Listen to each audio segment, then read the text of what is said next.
Yo, what's going on, y'all? This your man Marcus A. Brown once again.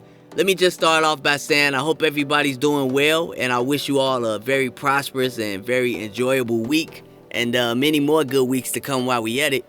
But in this video, I wanted to offer a bit of motivation, hopefully lift a few spirits, and maybe even offer an alternative perspective for some of you all that may find it beneficial. These are just a few principles that I like to live by myself. As always, let me know what you all think in the comment section. Okay, so I'm sure a few of you all have heard me talk about Stoicism before.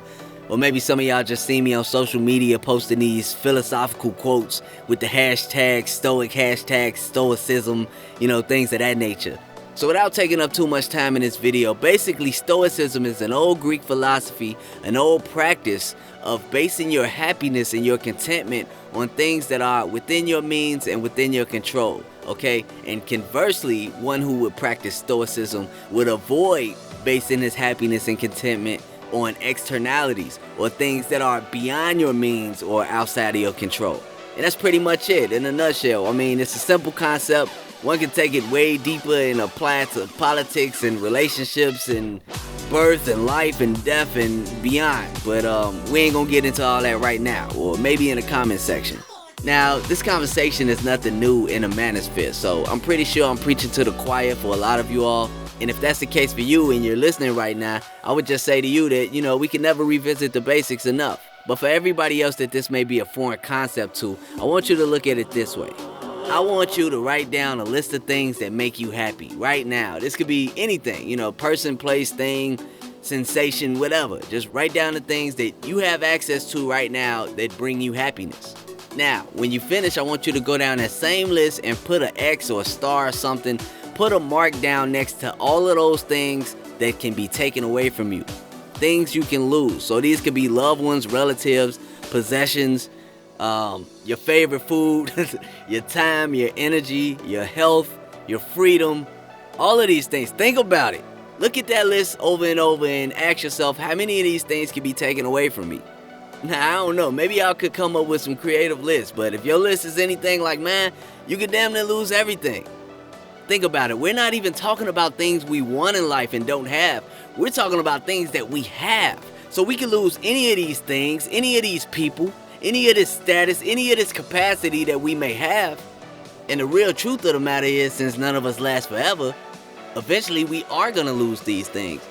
So yeah, it might be a big cliche, but the moral of the story is, let's start with appreciating what we already have, no matter how much or how little it may be.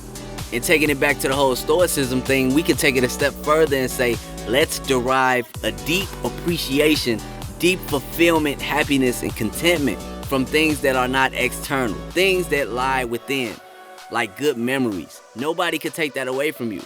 Well, maybe Alzheimer's or something like that, but that's what selfies are for, so I don't know, take a bunch of selfies. Your knowledge, your sense of humor, these are things that can't be taken away from you if you have an appreciation for them. How about your relationship with yourself? Just look around at all the people in the world that's chasing relationships that's outside of their control, chasing validation that's outside of their control.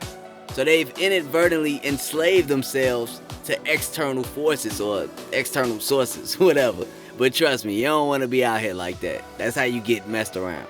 Now, once you've centralized the things that make you happy internally, things that are within your control, you owe it to yourself to make that your number one priority. As long as it's not negatively affecting other people, you owe it to yourself to make that your number one priority. You want to see to it that none of these external factors have the capacity to disrupt the peace and harmony that comes along with your tranquility. Tranquility is everything. And sure, it may come at different costs for different people, but for the most part, it's worth it. And if it's based within, it's low maintenance. It really don't take a lot to be happy, to stay happy. And in this consumer culture, this insatiable culture that we have, a lot of people will never experience that because they always on that hamster wheel. They always chasing the next biggest thing. They always missing something. And they'll never find happiness because no matter what they may have, it's just never enough. You know what I'm saying? Don't let that be you. I don't want to take up too much time in this video, so I may make future videos talking about Stoicism and tranquility and things of that nature. So in closing, once again, I hope you all have a great, productive, and prosperous week. I hope you all enjoy it. I hope the weather is good. And man, enjoy your life. Enjoy where you are. I'm not saying don't ever strive for better. I'm just saying be appreciative. Be appreciative of who you are, where you are, and make the best out of everything. Like I said before, make good memories as much as you can, because nobody can take that away from you. So yeah, that's about it for now. Once again, it's your man Marcus A. Brown. Please like, comment, and subscribe if you haven't already, and I'll holler at y'all in the comment section. Peace.